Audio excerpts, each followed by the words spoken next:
मन बिना देखे नहीं मानेगा, निषेध में आकर्षण हुआ करता है। जितना मना करोगे, ये पहले के समय जब दुल्हन मन के आती थी ना, इतना बड़ा घूंघट रहता था, पूरा गांव घूंघट उठा के देखता था।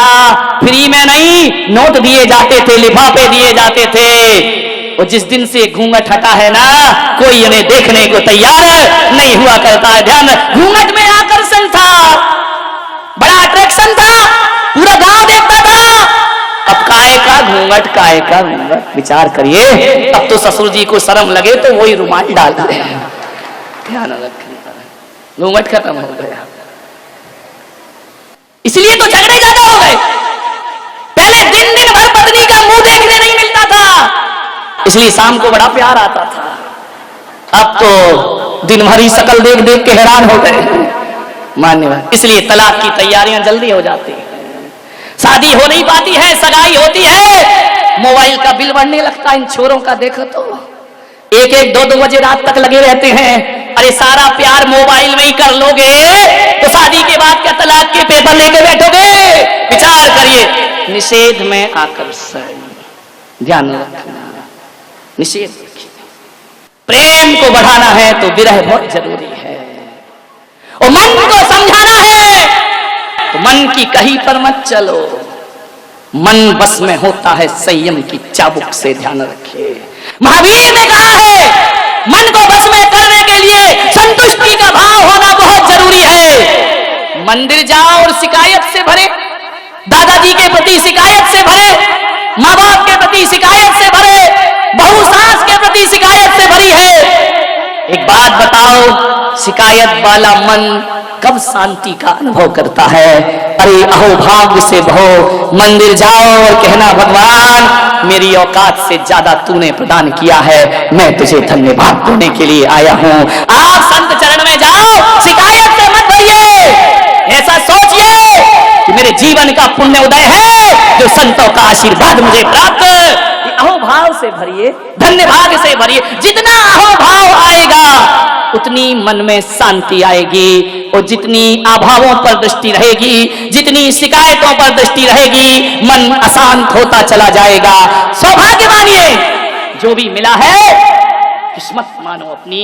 हकीकत में देखो, अपने वर्तमान के कर्म देखो तो ऐसा लगता है कि जो भी मिला है इस जन्म के कर्मों से तो नहीं मिला, पिछले जन्म में कुछ किया होगा जो मुझे ऐसा सब कुछ प्राप्त। सौभाग्यशाली मानिए अपने को, धन्यवाद दीजिए परमात्मा को, अपने आप को मानिए। शिकायत से भरोगे तो कुछ ना मिलेगा। एक बात याद रखना, खतरनाक न वाणी होती है, न आंखें होती हैं, न खतरनाक इंद्रियां हुआ करती है। खतरनाक यदि कोई होता है तो मन हुआ करता है। मन आंखों को भी खतरनाक करता है, मन जुबान को भी खतरनाक करता है। मन तो वो है, ध्यान रखना, तुम्हारे घर में एक स्विच बोर्ड होता है और एक मेन स्विच होता है। ये इंद्रियां स्विच हुआ करती हैं और मन मेन स्विच हुआ करता है। मन का मेन स्विच गिरा दो, इंद्रियों के स्विच अपने आप बंद हो जाया करते हैं, उन्हें बंद करने की कोई जरूरत नहीं। मन का मेन स्विच गिराइए, सारे उपद्रव मन के द्वारा होते हैं। मान्यवर, मन, एक बात याद रखना, दूध को लीटर से नापा जाता है और कपड़े को मीटर से नापा जाता है। एक बात बताओ, मन को नापने का कौन सा तराजू तुम्हारे पास है? मन के नापने का कोई तराजू नहीं है। कभी आकाश की ऊंचाइयों में जाता है मन, और कभी खंबात की खाड़ी में गिर जाता है मन। ध्यान रखना, ये मन बड़ा नादान, जितना इसे मनाओ उतना मचलता है, उतना दूर भागता है। एक बात याद रखिए, सम्राट सिकंदर जब भारत को जीतने के लिए आए, विश्व विजेता बनने का ख्वाब लेकर जी रहा है। किसी व्यक्ति ने यूनान से आते समय कहा कि सम्राट, भारत जा रहे हो, क्या लेकर आओगे? सम्राट ने कहा, भारत सोने की चिड़िया है, वो सारे सोना भारत से लेकर मैं यूनान में आ जाऊंगा, भारत को लूट कर लाऊंगा। किसी वृद्ध ने कहा कि सम्राट, भारत से केवल सोना लेकर मत आना, भारत जा रहे हो तो दुनिया के सभी देशों के पास सोने चांदी मिल जाएंगे, भारत से तो वहां का अध्यात्म लेकर के आना, क्योंकि जो अध्यात्म भारत के पास है वो दुनिया में किसी के पास नहीं हुआ करता है। सम्राट आया, भारत को लूटा, और लौटते समय उसने अपने एक सैनिक से कहा कि मुझे उस व्यक्ति की एक बात याद है कि भारत का अध्यात्म हमें लेकर चलना है। जंगल से घोड़ों पर गुजर रहा था, एक झरने के नीचे दिगंबर मुनि विश्राम कर रहे हैं। सैनिक पहुंचा, नग्न दिगंबर काया, हाथ का सिरहाना, धरती बिछाना, आकाश ओढ़ना। उसने जाकर के कहा, संत जी सम्राट बुलाते हैं तुम्हें। संत ने कहा, कौन सम्राट? अरे सम्राट सिकंदर, विश्व विजेता सिकंदर। अरे संत ने कहा, मैं किसी सिकंदर को नहीं जानता।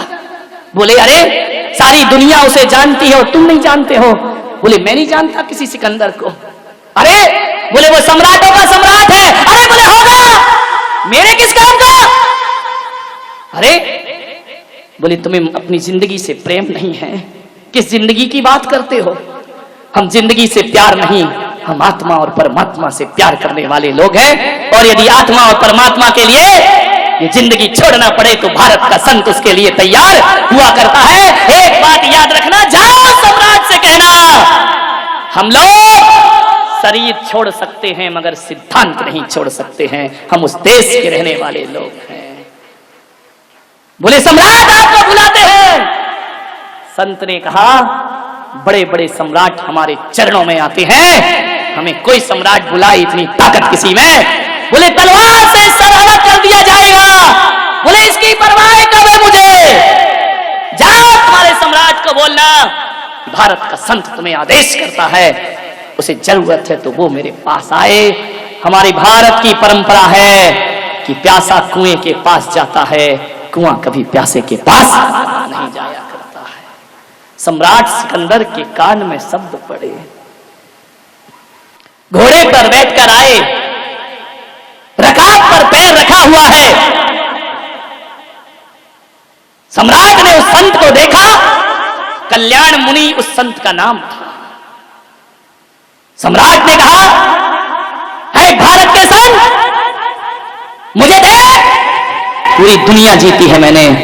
संत ने कहा, ओ भिखारी, तूने दुनिया जीती है, मुझे देख, खुद को जीता है मैंने। ध्यान रखिए, हमारे यहाँ वो विश्व विजेता नहीं होते जो दुनिया जीतते हैं, हमारे यहाँ वो विजेता होते हैं जो अपने मन को जीता करते हैं।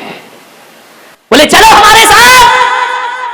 संत ने कहा, साइड है, ऐसा सम्राट है तू, आकाश की फ्री में दी हुई धूप भी ले रहा है, तुझसे बड़ा भिखारी दुनिया में कौन होगा? सम्राट को चोट लगी, घोड़े से नीचे उतरा। बड़े बड़े दुश्मन मैंने देखे, मगर ऐसा ना देखा जो दिल पर चोट कर रहा है। उसने कहा कि संत जी, मेरे एक वृद्ध ने कहा है कि भारत से जब लौटो तो अध्यात्म लेकर के लौटना, मैं तुम्हें अपने देश ले जाना चाहता हूं। संत ने कहा, जानता है अध्यात्म क्या होता है? जरा एक बात बता सिकंदर, ये जो सारी दुनिया में लूट खसोट कर रहा है तू, ये सारी दुनिया को जो जीत रहा है, बोल इसके बाद तू क्या करेगा? बोले, मैं पूरे विश्व को जीत लूंगा। सम्राट, जरा ये बता तू करेगा क्या उसके बाद? बोले, उसके बाद शांति से रहूंगा, शांति से जीऊंगा, शांति से खाऊंगा, शांति से पीऊंगा, पूरी दुनिया पर हुकूमत करूंगा। संत ने कहा, पागल, इतने से के लिए इतना बवंडर? बोले, क्या मतलब? बोले, शांति से जीने के लिए इतनी बड़ी अशांति क्यों करता है? बोले, समझ नहीं पाया मैं। बोले, पागल, शांति के लिए दुनिया नहीं जीती जाती, शांति के लिए तो खुद को जीता जाता है, मन को जीता जाता है। अरे सारी दुनिया जीत कर भी तू शांति नहीं पा सकेगा। आ मेरे पास बैठ, और सारी दुनिया को ठुकरा के आत्मा की शांति को प्राप्त कर। एक बात याद रखना ग्वालियर वालों, तुम सोचते हो कि एक मकान बन जाएगा तो शांति मिलेगी, बीबी आएगी तो शांति मिलेगी, बच्चे होंगे तो शांति मिलेगी, दौलत कमाऊंगा तो शांति मिलेगी। सब कुछ तो करके देख लिया, मरते दम तक भी शांति ना मिली। मंदिर की शांति धाराओं ने भी शांति ना दी, शांति विधान ने भी अशांत ही बना करके रखा। मैं आपसे मेरा निवेदन है, एक बात गांठ बांध लीजिए कि शांति साधनों से नहीं मिला करती है, शांति तो परमात्मा की साधना से प्राप्त हुआ करती है। ध्यान रखिए, साधना चाहिए, साधनों से कभी शांति मिली है क्या? कहते हैं कि सम्राट सिकंदर कल्याण मुनि को यूनान ले गया जहाज के रास्ते से, और जब सम्राट सिकंदर दुनिया से गया, डॉक्टर आए, हकीम आए, वैद्य आए, सब घेर कर बैठे हैं। सम्राट सिकंदर से कल्याण मुनि ने कहा कि सिकंदर, अब तुम्हारे जीवन का समय खत्म हो चुका है। संत जी, एक दिन का जीवन दे दो। कल्याण मुनि ने कहा, हम कुछ नहीं कर सकते, इन हकीमों से कहो, हकीम जी एक दिन का जीवन दे दो मुझे, भीख मांग रहा है विश्व विजेता अपनी जिंदगी की, क्या मिलता है दौलत से, साधनों से, जिंदगी को तरस रही है एक आत्मा, मुझे एक दिन का जीवन दो, मैं तुम्हें आधा राज्य दे दूंगा। हकीम ने सिर झुकाया कि नहीं, हम असमर्थ हैं, हमें क्षमा करें सम्राट। डॉक्टर और वैद्य से कहा, मैं तुम्हें पूरा राज दे दूंगा, तुम मुझे एक दिन का जीवन दे दो। वैद्य ने कहा, एक दिन तो बहुत बड़ी बात है सम्राट, हम तुम्हें एक घंटे की सांसें भी नहीं दे सकते हैं, एक मिनट की सांस भी हम तुम्हें प्रदान नहीं कर सकते हैं, कोई मुझे जीवन नहीं दे सकता है, तो फिर मैंने ये दुनिया क्यों जीती है? क्यों तलवार की धार से हजारों का बेगुनाहों का खून बहाया? आज सम्राट को पता चलता है, वह इतना कहता है, फिर एक काम करो, जीवन नहीं दे सकते कोई बात नहीं, एक काम कर देना कि सम्राट तो मरते समय समझ रहा है, ये दुनिया जीते जी समझ जाए, जब मेरा जनाजा उठे मेरे दोनों हाथ ताबूत से बाहर निकाल देना। बोले इससे क्या होगा? बोले ताकि ये दुनिया समझ ले, जान ले कि आया था जब सिकंदर हौसले तो वाली थे, और जब गया था दुनिया से दोनों हाथ खाली थे। किस लिए जीवन आसान थे हमारा? सामान 100 बरस का, पल की खबर नहीं, मन की शांति को भंग कर दिया था। मान्यवर, एक संत किसी गृहस्थ के घर रात रुका, काले कपड़े पहना था। गृहस्थ ने पूछा, मैंने भगवा संत तो देखे हैं, पीतांबर संत देखे हैं, श्वेत वस्त्र वाले संत देखे हैं, निर्वस्त्र संत देखे हैं, तू कैसा काले कपड़े पहन करके घूम रहा है? उसने कहा, ये मेरे शोक के कपड़े हैं। बोले किस बात का शोक है संत को? बोले मेरे क्रोध मान माया का अंत हो गया है, उसका मातम मनाते घूम रहा हूं मैं। बोले क्रोध मान माया का अंत हो गया? बोले हां, उसके मातम में मैंने ये मातमी कपड़े पहने हैं। तो गृहस्थ ने कहा अपने नौकर को, इस संत को धक्के मारो और बाहर निकाल दो, इसे अपमानित करके बाहर करिए। नौकर ने धक्के मारे, बाहर निकाला गया। संत ने कहा वापिस आ जाओ, गृहस्थ ने कहा वापिस आओ, फिर लौट कर आ गया। जैसे ही आया, नौकर से कहा फिर धक्के मारो। कहते हैं 10 बार धक्के मारे, 10 बार बुलाया, संत फिर आया, फिर गया, फिर आया, फिर गया। सदग्रस्त ने कहा कि अब मैं कह सकता हूं कि तेरे क्रोध मान माया का अंत हो चुका है, तू महान संत है। मालूम है उसने क्या कहा? तूने 10 बार बुलाया, अंदर बुलाया, बाहर भेजा, और मैं आ गया, मुझे गुस्सा नहीं आया, ये मैंने क्रोध जीता है।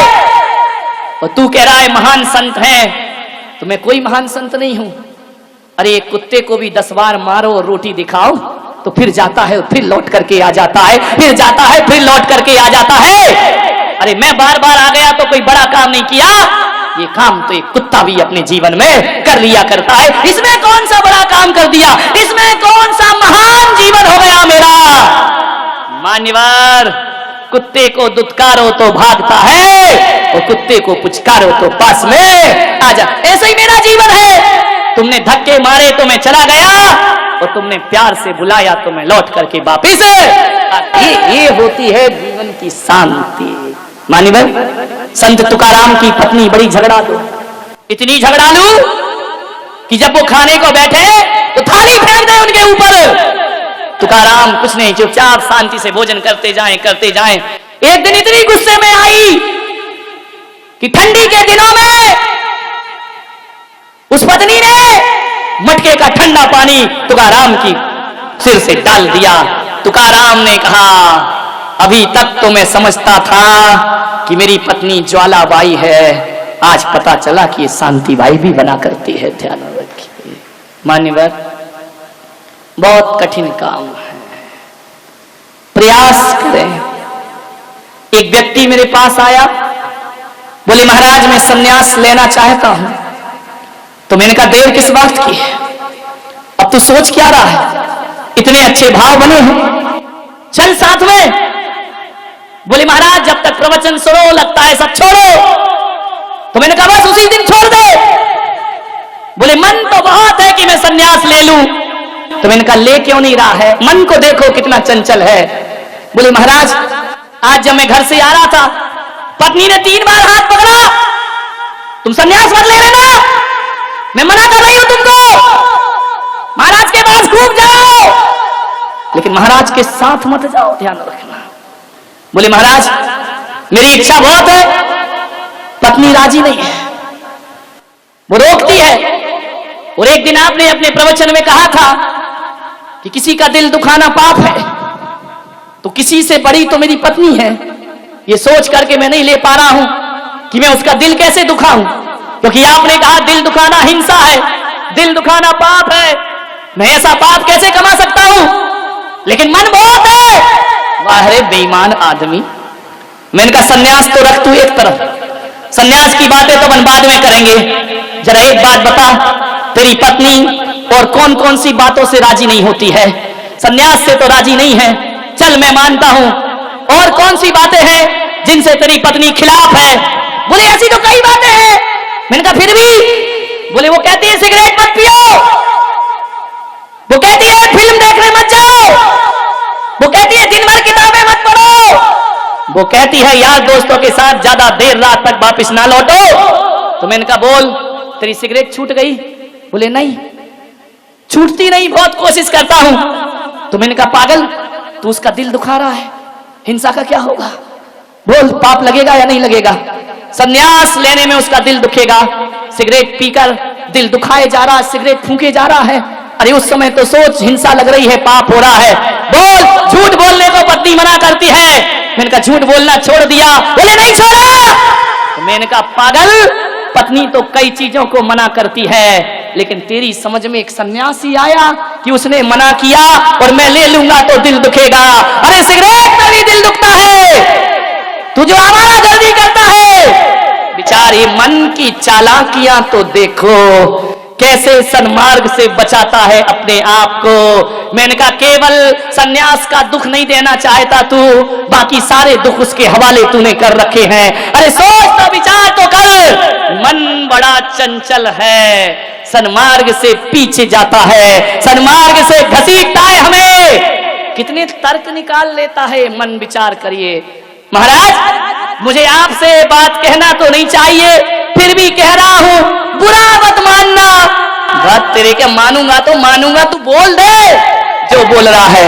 मैं उसी समय समझ जाता हूं कि तू तो बुरा ही मानने वाली बात बोल रहा होगा, तब तो कह रहा बुरा मत मान। ये बड़े चापलूस लोग होते हैं, ध्यान रखिए। मान्यवर आओ मन की शांति की तलाश करें, छोटे से सूत्र दे रहा हूं। आओ मन को कैसे जीते। पत्नी किसे बुरी लगती है, पत्नी बुरी नहीं लगती। पत्नी जो अशांति फैलाती है वो अशांति बुरी लगा करती है। बच्चे किसे बुरे लगते हैं? बच्चे किसी को बुरे नहीं लगते। बच्चे तो जानवर भी प्यार करता है, लेकिन जो अशांति फैलती है मन को, अशांत पत्नी सबको बुरी लगती है, अशांत पति सबको बुरा लगता है, अशांत बच्चे सबको बुरा लगते हैं, अशांत मित्र सबको बुरे लगते हैं। आपसे एक ही निवेदन है, आओ शांति को अपने जीवन का सिंदूर बनाए, शांति को अपने माथे का सौभाग्य बनाए। कैसे बनेगा माथे का सौभाग्य शांति? अरे सोने के कंगन पहन पाओ या ना पहन पाओ, शांति के कंगन रोज पहनना चाहिए। सोने के कंगनों से वो सुकून नहीं मिलेगा जो शांति की चूड़ियों से सुकून मिला करता है। शांति की साड़ी पहनो, शांति का भोजन करो, शांति का पानी पियो। शांति से मतलब किसी की पत्नी का नाम मत लगा लेना, नहीं तो गड़बड़ लेने के देने पड़ जाएंगे कि शांति को बुलाओ, तभी भोजन होगा, तभी पानी होगा। मन की शांति, अपने घर में एक शांति का बगीचा लगाओ जिसमें शांति के फूल खिलते हो, शांति का उपवन हो। ऐसा मकान बनाओ जिसकी छत शांति से ढली हो, ऐसा दीवार बनाओ शांति से शांति की ईंटों को जोड़ करके दीवार बनाई गई हो। मान्यवर, हर जगह शांति, शांति की सीमेंट का अनुभव करो। आंख बंद करके बैठने से शांति नहीं मिलती है। शांति, अकेला पानी मत पियो, उसमें शांति की टॉनिक भी पीने का आप प्रयास करिए। अकेला भोजन मत करिए, उसमें शांति के ग्रास भी बनाने का प्रयास करिए। मान्यवर, हर जगह सुबह से शाम तक जब बोलो तो शांति से बोलो, सोचो तो शांति से सोचो, गाओ तो शांति से गाओ, चलो तो शांति से चलो, बैठो तो शांति से बैठो, सो तो शांति से सो।